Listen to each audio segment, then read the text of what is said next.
listeners! We are your hosts, Sarah and Lauren, and today we're presenting a sickly sweet tale for you all.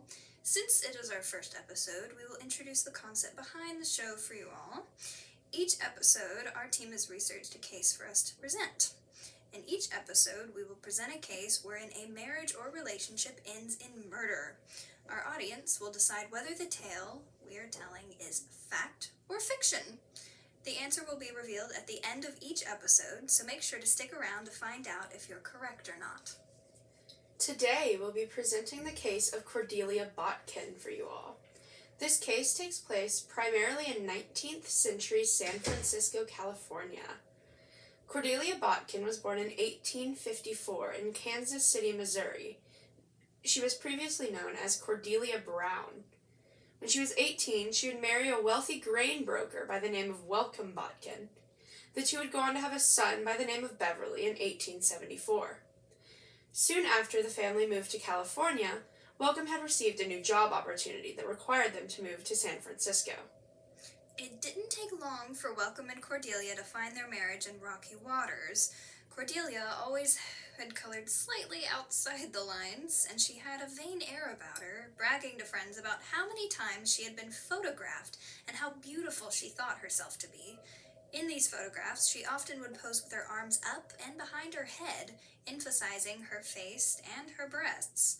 This was uncommon at the time to display such forward sexuality. Welcome was more conventionally proper, and Cordelia's proclivities were putting a strain on their marriage. However, divorce was heavily frowned upon in the 1800s. This resulted in the two separating, but not getting a divorce. Cordelia and her son Beverly would eventually move to San Francisco and stay there. Welcome would come out every once in a while in order to pay Cordelia alimony, as well as take part in some lovin' with her landlady. This was agreed upon between the two, considering they were formally separated, but not divorced. One afternoon in 1895, and now 41-year-old Cordelia is enjoying a nice day out at the park with a friend, when a man stops to talk to her. The man is 32-year-old John Dunning. His bike had been having some mechanical issues, and while stopping to fix the wheel, he had noticed Cordelia sitting with her friend. During this time period, common polite behavior did not allow for men and women to speak unless they had a formal introduction. However, John broke polite behavior in order to introduce himself to Cordelia. He cites her beauty as the cause for his indecency. John was a reporter with the Associated Press and had recently returned from covering the Samoan War. The article he had written had taken off, and due to its popularity, he had been given a promotion to superintendent of the Western Division of the Associated Press in San Francisco. Similar to Welcome and Cordelia, John and his wife, Mary Elizabeth, had moved to California for a job opportunity. Yep, you heard that right. John's wife, Mary Elizabeth. The two even had a daughter together named Mary. To avoid confusion, the wife will always be referred to as Mary Elizabeth and the daughter Mary. Now, John and Mary Elizabeth did not have a separated arrangement like Cordelia and Welcome, but that didn't stop John from becoming infatuated with Cordelia. They were described as having an instant attraction, and John felt like it was so easy to be fun around Cordelia. She liked booze and sex and talking openly about sex. She was like one of the guys. She was so free, and everything about her was magnetic to John. John and Mary Elizabeth's relationship, even prior to the affair, was already struggling under the weight of their differences of opinion. Mary Elizabeth's faith was extremely important to her, and it seemed like John didn't value faith at all. Additionally, Mary Elizabeth was struggling to find her place and settle down in San Francisco. She wanted desperately to move back to Delaware. When the gossip finally reached her about her husband's affair, not that the two really attempted to hide it, they were often seen out at saloons, brothels, bars, and gambling houses on multiple occasions. It was the final straw, and after a year of planning her way out, Mary Elizabeth finally left John and moved out in 1896. She would move back to Dover, Delaware, taking their daughter Mary and deciding to live with her parents for the time being. Mary Elizabeth was excited to finally be free of San Francisco and her marriage to John. However, somebody had other plans. After Mary Elizabeth's departure, John finally felt as if he was getting in over his head. He was wrapped up in Cordelia's whirlwind lifestyle. Gambling had taken a hold of him, and he'd even stolen $4,000 from his workplace. In modern money, that's around $126,000. Because his gambling habits had caused him to go into debt and brought debt collectors knocking on his door, John was overwhelmed, and he missed Mary Elizabeth. He told Cordelia he wanted out, and in March of 1898, he took a job for Associated Press covering the Spanish-American War in Cuba. Their relationship had lasted 3 years. This enraged Cordelia. She was listless without John and fell into a deep depression, which eventually manifested itself in anger. She thought if she couldn't have John, then nobody should. Mary Elizabeth would soon begin to receive many handwritten notes detailing how her husband had been seen with a beautiful woman around town, and to not take John back under any circumstances. It seemed like she couldn't put San Francisco and John's cheating behind her. This person had to keep reminding her of what happened. The letters would persist for about 4 or 5 months. On August 9th, 1898, Mary Elizabeth heard a knock on her parents' front door. She opened it to reveal a gift of chocolate bonbons wrapped in brown paper with a pink satin bow. She also noticed the bonbons were placed on top of a lace handkerchief, with the price tag still attached, as well as a handwritten note that read, "With love to yourself and baby, signed Mrs. C." Mary Elizabeth assumed that the Mrs. C that had gifted the chocolates must have been Mrs. Corbally, a friend that she had made while in San Francisco. Feeling all the nice warm fuzzies of a thoughtful gift usually gives you, she decides to put the bonbons away until after dinner. The family, Mary Elizabeth's mom and dad, Mary Elizabeth and her daughter, as well as Mary Elizabeth's sister and niece, all sat out on the front porch to enjoy their dinner of trout and corn fritters. There's no air conditioning in the late 19th century, and it gets terribly hot inside when there's cooking happening. After dinner, Mary Elizabeth decides it's a nice evening, and her sister also loves chocolate. So she pulls out the bonbons. Before offering them to her family, she eats 3 for herself, as many would.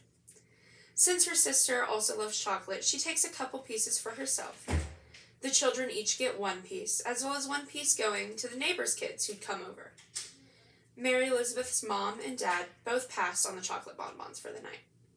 After a couple of hours, those who ate the chocolate seemed to be experiencing some extreme abdominal pain as well as vomiting. Mary Elizabeth's father was an extremely well-connected man.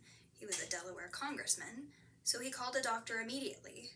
The doctor insisted the girls were suffering from food poisoning from the corn fritters, but Mary Elizabeth's father disagreed.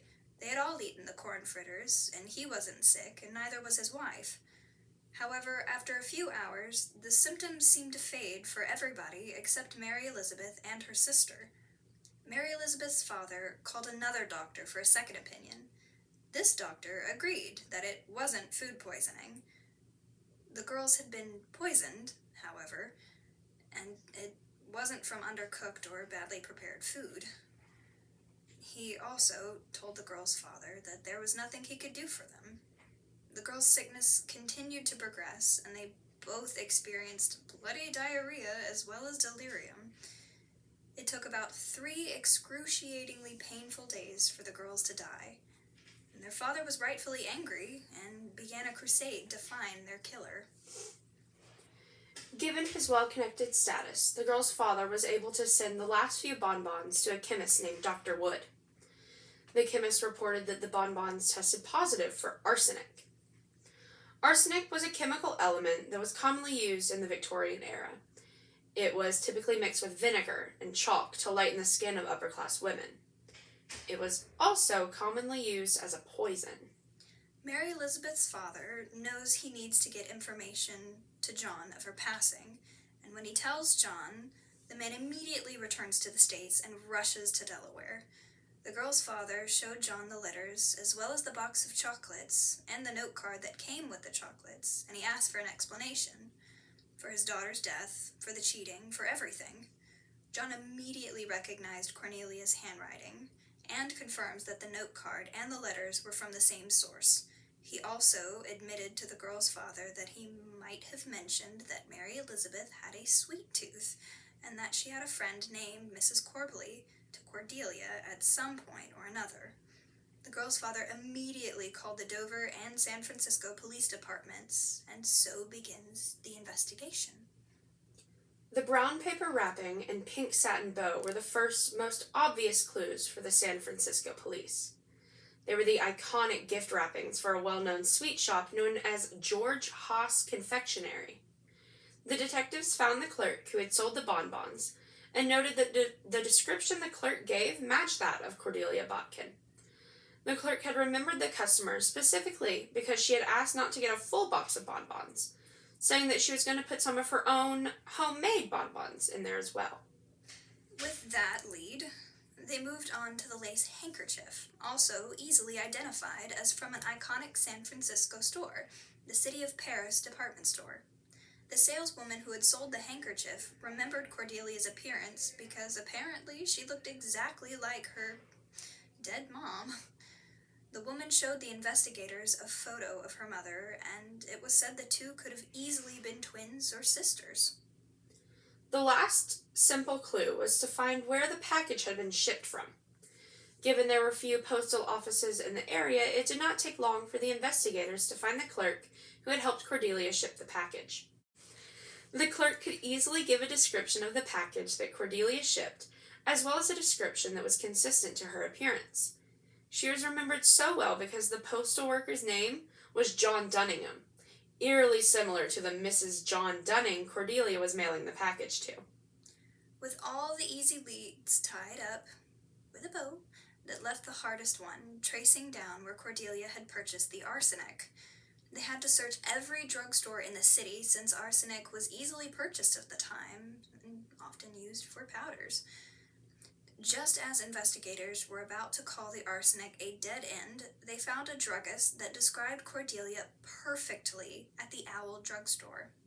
The druggist recalled her clearly because she had insisted on purchasing 2 ounces of arsenic in order to bleach a straw hat, even when the druggist informed her of better methods that would achieve the same purpose.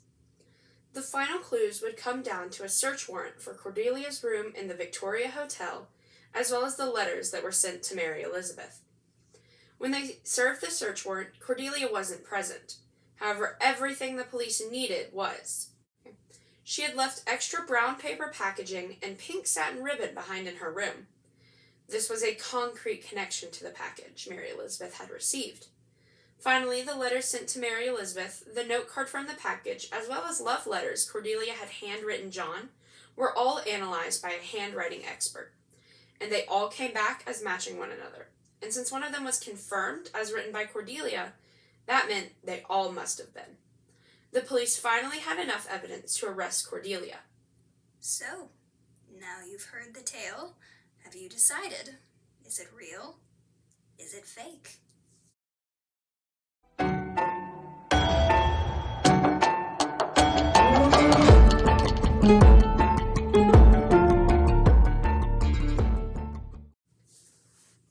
It's real.